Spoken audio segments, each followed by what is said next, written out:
despite racism, bigotry, and assassination of her personal character.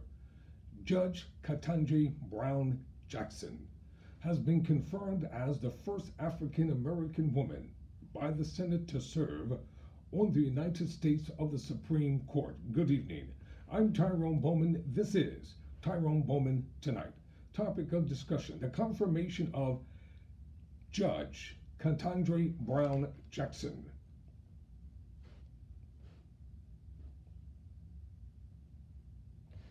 Judge Ketanji Brown Jackson became the first black woman to be elevated to the Supreme Court when the Democratic-controlled Senate on Thursday confirmed President Joe Biden's pick. The final vote was 53 to 47, with all 50 Democratic caucus members supporting Jackson, joined by Republican Senators Susan Collins of Maine, Lisa Murkowski of Alaska, and Mitt Romney of Utah in a symbolic moment. Vice President Kamala Harris, the first black woman elected to her job, presided over the vote. The vote means Jackson will take office at the end of the court's current term, likely in June or July, when Justice Stephen Breyer is expected to step down. Her appointment would not disrupt the current 6-3 conservative balance on the Supreme Court. This is a wonderful day, a joyous journey. An inspiring day, This is a wonderful day, a joyous day, an inspiring day for the Senate, for the Supreme Court, and for the United States of America. Senator Majority Leader Chuck Schumer, the Democrat from New York, said on Thursday, calling Jackson brilliant, beloved, and saying she belongs on the Supreme Court. This is one of the great moments of American history, he said. Senate Minority Leader Mitch McConnell, a Republican from Kentucky, unsuccessfully fought to scuttle Jackson's nomination in recent weeks. These days, the Senate takes an assertive role. In particular, most senators do not merely check resumes and basic legal qualifications, but also look into judicial philosophy, he said Wednesday. The problem with Senator McConnell is this. When Judge Kavanaugh was nominated by former President Donald Trump, this same Republican Senate unanimously voted to confirm and to put him on the Supreme Court. Yet, Judge Jackson, a well-qualified woman, was put through a flurry of unwarranted attacks on her constitutional philosophy, her judicial philosophy, and also on her personal character.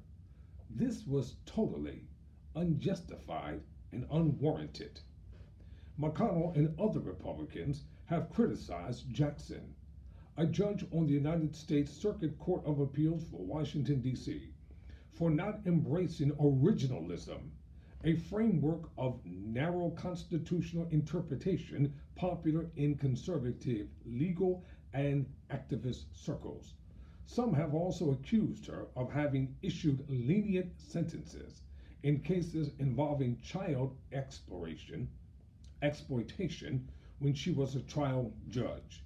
Before the vote Thursday, McConnell faulted Jackson for not denouncing the insane concept of court packing during her confirmation hearing. Jackson had declined to answer about court packing, saying the size of the court is a decision for Congress and not judges, echoing a similar punt by conservative Justice Amy Coney Barrett, who McConnell supported in 2020. One senator said he could not vote for Judge Jackson to be confirmed because she refused to accept a cup of coffee that he offered her. This is insane and ridiculous. Collins and Murkowski voted last year to confirm Jackson to the powerful D.C. Circuit Court. Romney, who voted no last year, said his concerns were alleviated after a long meeting with Jackson. Romney rejected the criticisms of other Republicans, saying Jackson's judicial approach is within the mainstream, even if he does not expect to agree with all of her rulings. She's also a highly qualified, intelligent, capable person, he said in an interview, and I wish her the very best. Jackson previously served as a U.S. District Court judge appointed by President Barack Obama in 2013. Before that, she served on the U.S. Sentencing Commission and as a public defender. Apart from racial diversity, the Biden White House has also sought professional diversity in judicial nominees, more public defenders and civil rights lawyers, fewer prosecutors, and corporate lawyers. The NAACP celebrated the vote, praising Jackson for overcoming racist attacks during the confirmation process. Today's vote to confirm Judge Ketanji Brown Jackson, to the Supreme Court is of enormous consequence to our nation and to history.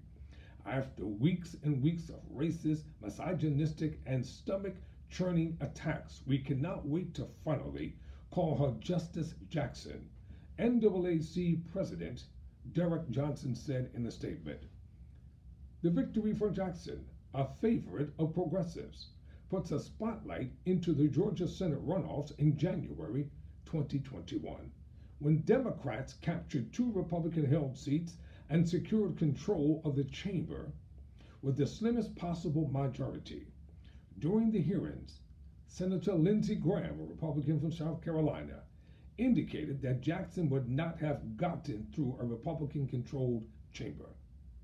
The Jackson vote was expedited after it became clear she had the votes to be confirmed, with senators eager to leave town early for a long weekend ahead of a 2-week recess.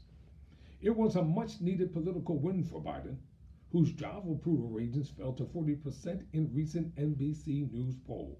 Amid concerns about inflation and the cost of living, Democrats, who face fierce political headwinds going into the 2022 midterm elections, hope the vote will fire up their voters. Like many Americans, I feel immense pride and so much joy at this historic occasion, said Senator Cory Booker, the Democrat from New Jersey. I commend President Biden for nominating her. He has found the right to serve as the 116th Justice of the Supreme Court, and I'm overjoyed to cast my vote in favor of a brilliant jurist who will inspire generations to come. Judge Ketanji Brown Jackson is actually the 3rd African American and the 1st African American to now serve on the United States Supreme Court. The first being the late, great Judge Marshall in 1967, who was appointed by President Lyndon Baines Johnson. The second, Justice Clarence Thomas, who was appointed by President Bush. And now, Judge Ketanji Brown Jackson. Congratulations for having been confirmed by the democratically controlled Senate as the first African American woman to sit and serve on the United States Supreme Court. I'm Tyrone Bowman. Never surrender, never quit.